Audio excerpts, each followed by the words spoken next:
धनंजय जी, जरा आपके पास आ जा रहा हूँ। मैं थोड़ा, लेकिन एक चीज पे मैं इसलिए समझने की दृष्टि से एक आपसे भी एक रिएक्शन चाहूंगा धनंजय जी।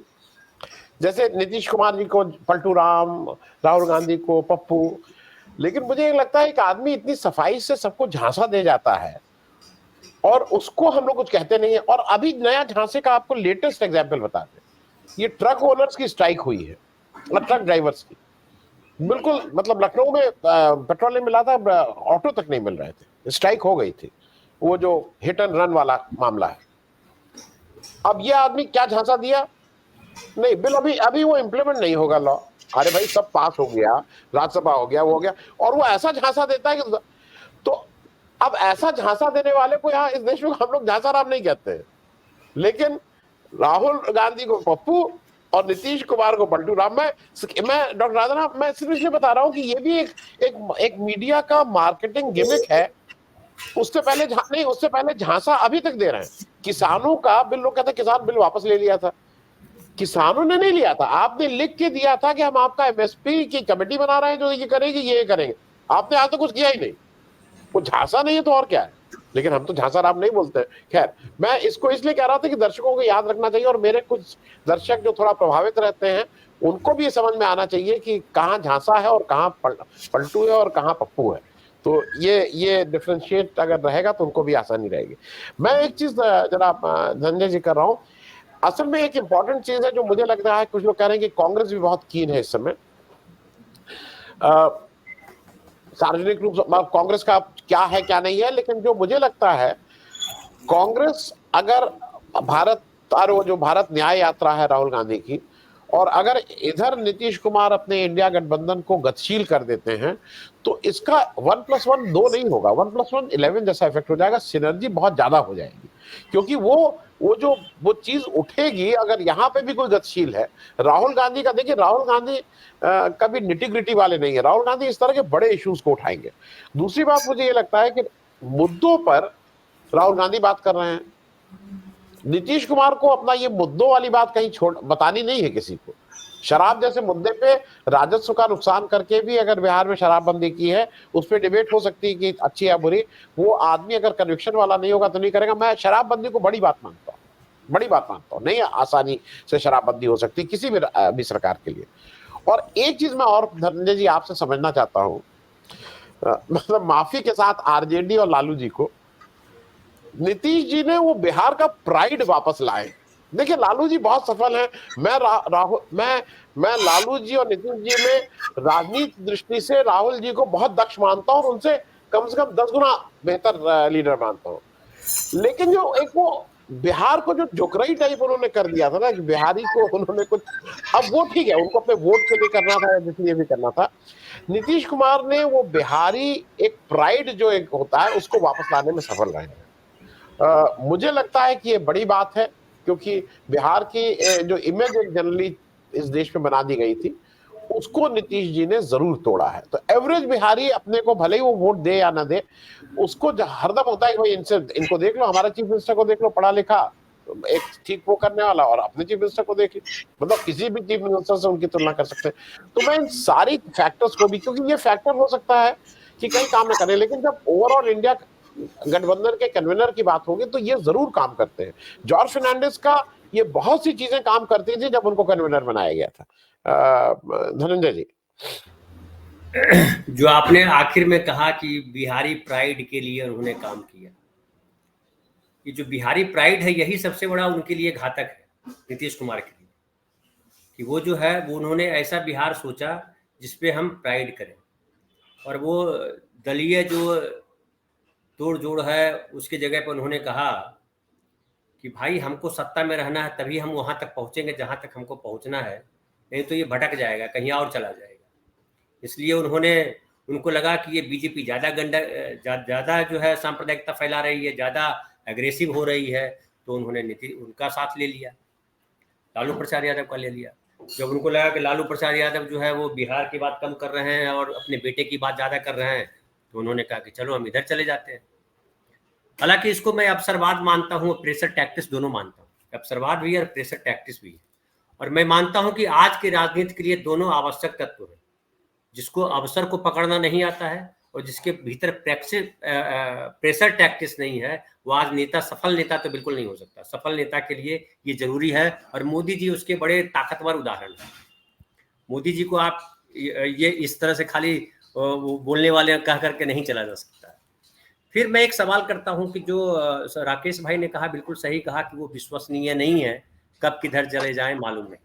मैं भी इस बात से एग्री करता हूं। मैं भी एक बार नहीं आ पाया था कि ये इधर चले जाएंगे, बाकी समय मुझे पता था इधर जा रहे हैं, लेकिन एक बार मुझे भी नहीं लगा था कि इधर चले जाएंगे। 2 घंटे के भीतर सरकारें बना ली थी उन्होंने, तो बीजेपी के साथ। तो मैं कहूं कि जो लेते हैं, एक लालू जी ने कहा पलटू राम, बीजेपी ने कहा कि जो है ये फलाना है, ये भी पलटू राम है, तो आप उनको एक्सेप्ट क्यों करते हो? आप जितना कहें कि दरवाजा बंद है, दरवाजा बंद है, अरे क्यों बोल रहे हो दरवाजा बंद है? तुम्हारे पास कोई आया, खटखटाया, दस्तक दे, घंटी बजाए, तब बोलो तो समझ में आया कि भाई नहीं, तुमको अंदर नहीं लूंगा यार, भागो इधर से। वो आ ही नहीं रहा तुम्हारे पास, अब तुम बोल रहे हो दरवाजा बंद है, दरवाजा बंद है। तो दरवाजा को हाईलाइट क्यों कर रहे हैं? इसका मतलब दरवाजा तुम खोल के रखना चाहते हो। अच्छा, अब कांग्रेस की बात आते हैं तो कांग्रेस पार्टी जो आज दुविधा, बेसिकली कांग्रेस पार्टी दुविधा में, नीतीश कुमार को संयोजक बनाया जाए तो कैसे बनाया जाए? एक जो राकेश भाई कह रहे हैं और एक जो आप कह रहे हैं, समझ लीजिए आप 2 दल हैं कांग्रेस पार्टी के भीतर, 2 विचार हैं। जो राकेश भाई बोल रहे हैं वो भी ढेर सारे कांग्रेसी कहते हैं कि अरे यार ये कब पलट जाएगा मालूम नहीं, पता चला पूरा खेल खत्म हो जाएगा। आप कह रहे हैं नहीं पलटेगा भाई, अरे आया है तो इसके अंदर अलग चीज है, ये भी एक बिंदु है। तो राहुल गांधी भी बेचारे भटक जाते हैं, क्योंकि उनकी भी अपनी मजबूरी है। लेकिन मुझे लगता है कि नीतीश कुमार के पास अब विकल्प नहीं है, अब उनको बीजेपी के पास जाना नहीं है। ये कांग्रेस के उन नेताओं को समझने की जरूरत है जिन नेताओं ने उनको कहा था कि आप सूत्रधार के तौर पे बाकी पार्टियों से मिलिए। क्यों कहा था?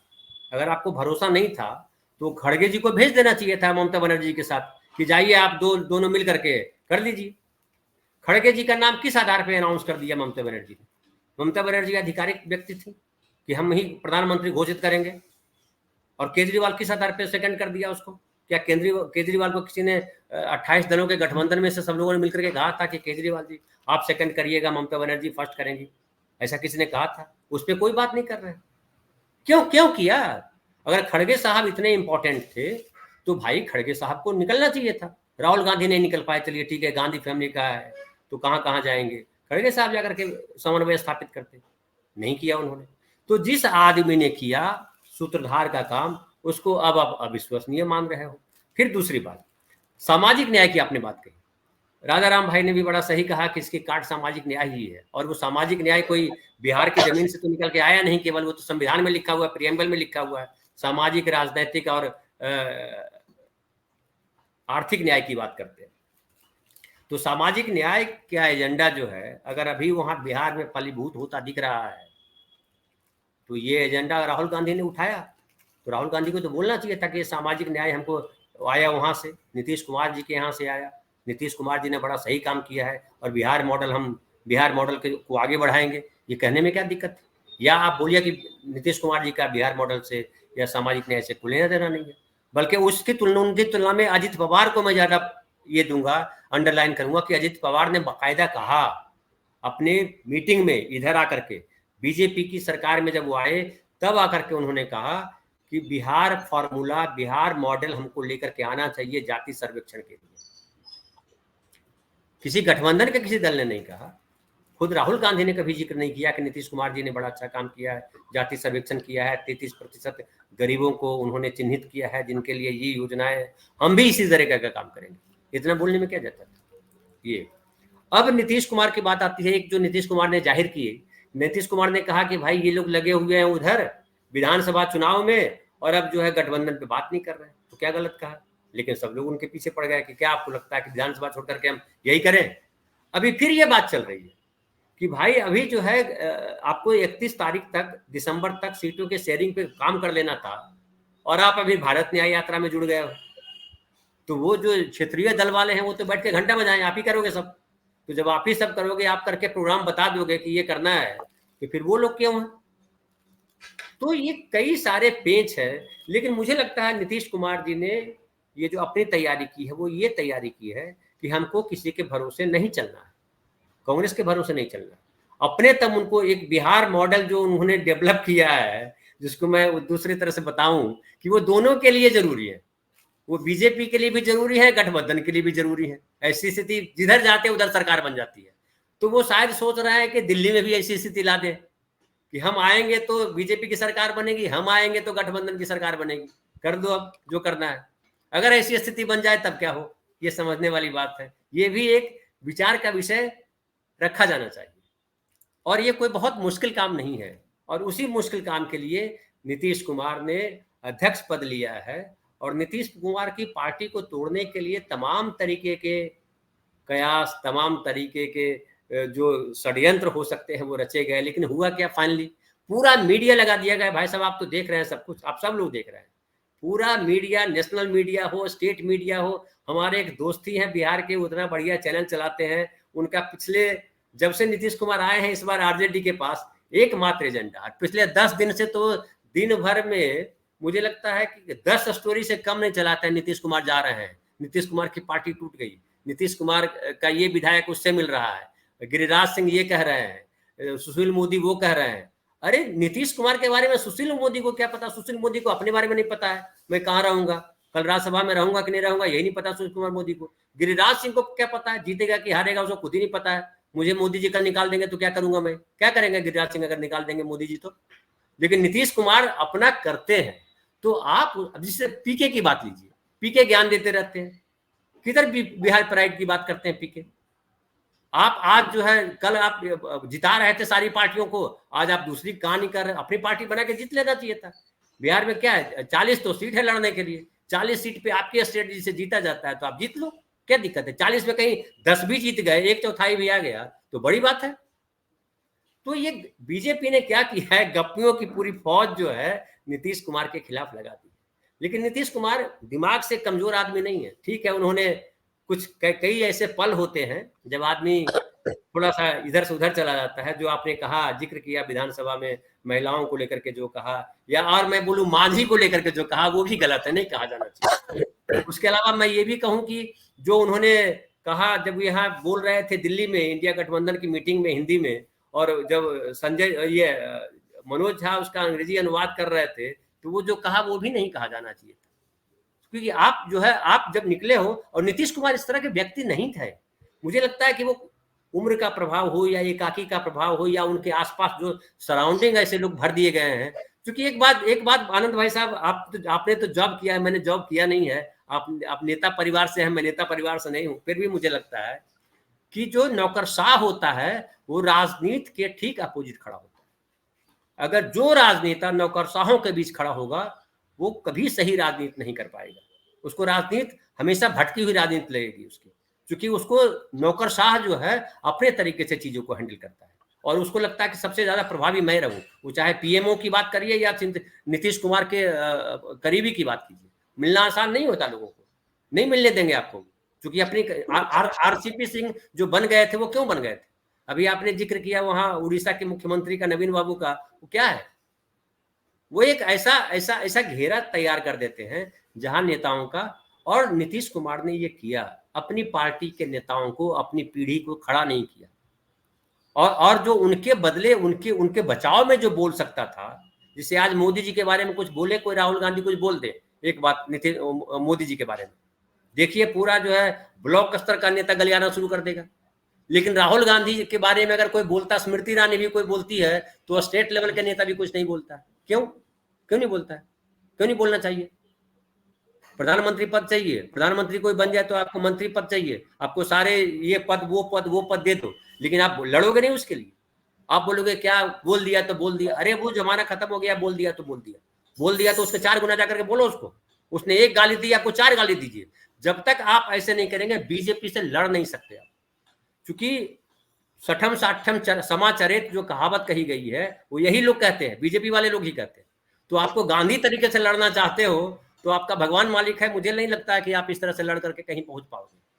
आपको उसी टोन, अब ट्रक बस ड्राइवर हड़ताल का क्यों ये तुरंत 3 दिन में तोड़ दिया? किसानों की हड़ताल क्यों 13 महीने चली? आप गौर कीजिए इस पे।